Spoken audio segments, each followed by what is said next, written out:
Hi everyone. Pakai bahasa Indonesia aja, Nak. Oke lah kalau begitu. Halo semua, perkenalkan nama saya Jonathan Rafael Sitaban dari kelas 10 XE2 absen 17.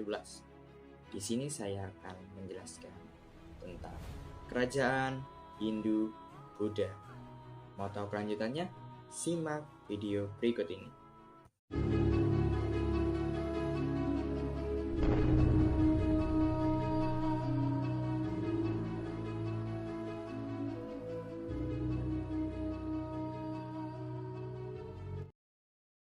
Konon awal mula kerajaan Majapahit berdiri setelah runtuhnya kerajaan Singosari akibat pemberontakan Jayakatwang pada tahun 1292 Masehi. Cucu Kartanegara Raja Singosari dikalahkan Jayakatwang yang berada di bawah tekanan yaitu Raden Wijaya kemudian melarikan diri. Selama pelariannya, ia menerima bantuan dari Arya Wiraja. Raden Wijaya kemudian membuat desa kecil di hutan Trawulan yang diberi nama Desa Majapahit.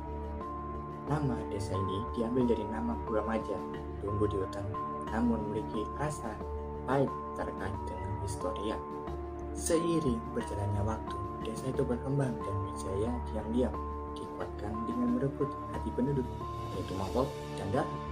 Niat balas dendam Raden Wijaya terbantu lebih cepat ketika pasukan Kublai Khan tiba pada tahun 1293 setelah mengalahkan Jayakatwang. Raden Wijaya menyerah pasukan Kublai Khan karena tidak mau tunduk pada kekuasaan Kaisar Mongol. Penempatannya sebagai raja pada tanggal 15 bulan Kartika tahun 1215 atau pada tanggal 10 November 1293 merupakan cikal bakal minyak kerajaan Majapahit. Sebagai raja, Raden Wijaya bergelar Kertajasa Jayawardhana. Nama Raden Wijaya telah disematkan untuk menghormati pamannya, pendiri kerajaan Singosari, serta untuk menghormati leluhurnya di Singosari. Meskipun sering memberontak pada tahap awal, kerajaan Majapahit tumbuh menjadi kerajaan terbesar di Nusantara.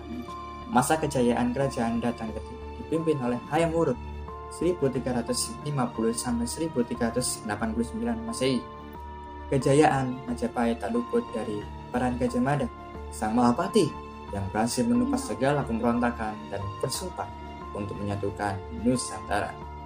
Selama 39 tahun berkuasa, Hayam Wuruk dan Gajah Mada telah berhasil membuat Panji Majapahit terlihat di seluruh Nusantara, bahkan semenanjung Malaka. Sumpah Palapa yang dikeluarkan oleh Gajah Mada dilaksanakan dengan wilayah Majapahit meliputi Sumatera, semenanjung Malaysia, Kalimantan, Sulawesi, Kepulauan Nusa Tenggara, Maluku, Papua, serta termasuk Singapura dan sebagian kepulauan Filipina. Selain itu, kerajaan juga menjalin hubungan dengan Kampa, Thailand, Kamboja, Siam, Burma Selatan, Vietnam, dan Cina. Majapahit juga memiliki armada laut yang tangguh di bawah pemimpin Empu Nala. Berkat kekuatan dan strategi militernya, Majapahit mampu menciptakan stabilitas di wilayahnya. Dari segi ekonomi, Majapahit telah menjadi pusat perdagangan di Asia Tenggara pastinya, dengan ekspor lada, garam, dan lengger. Pusat kerajaan Majapahit. Sebagian besar saat ini, Majapahit tercatat telah 3 kali pindah pusat pemerintahan. Yang pertama, di Mojokerto. Saat itu, ibu kota diperintah oleh raja pertama, diyakini Kertarajasa Jayawardhana atau Raden Wijaya. Lokasi pusat pemerintahan tersebut konon berada di tepi sungai Berantas. Yang kedua berada di Trawulan. Raja kedua kerajaan Majapahit, Jayanegara, memindahkan pusat pemerintahan ke Trawulan.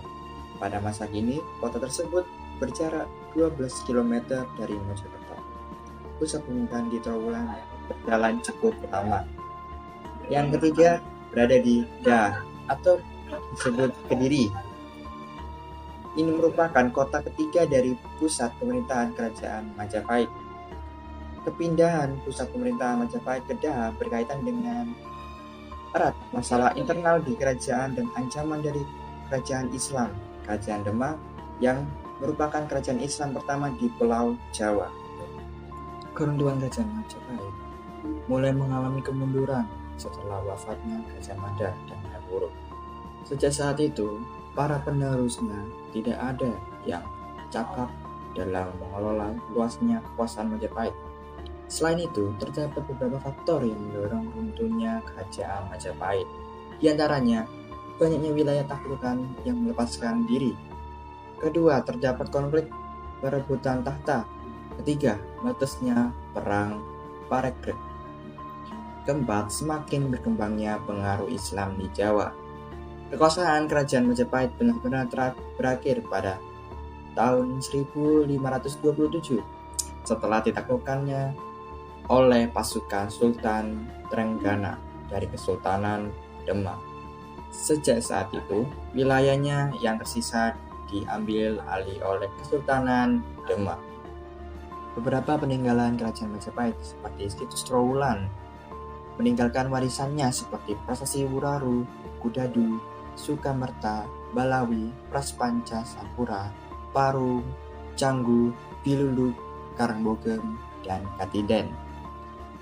Candi seperti Candi Tikus, Candi Bajang Ratu, Candi Wringin Lawang, Candi Brau, Candi Pari, Candi Penataran, Candi Jabung, Candi Suku, Candi Cetok, Candi Wringin Branjang, Candi Surawana, Candi Minak Jingguk, Candi Rimbi, Candi Kedaton, dan Candi Sumber Dati. Macam-macam prasasti juga ditinggalkan oleh Kerajaan Majapahit seperti Prasasti Kudadu, Prasasti Sukamerta, Prasasti Prasca Sapura, Prasasti Wringin, Pitu, Prasasti Wuraru, Prasasti Balawi, Prasasti Parung, Prasasti Biluluk, Prasasti Karangbogem, Prasasti Katiten, dan Prasasti Canggung, Prasasti Ciwu.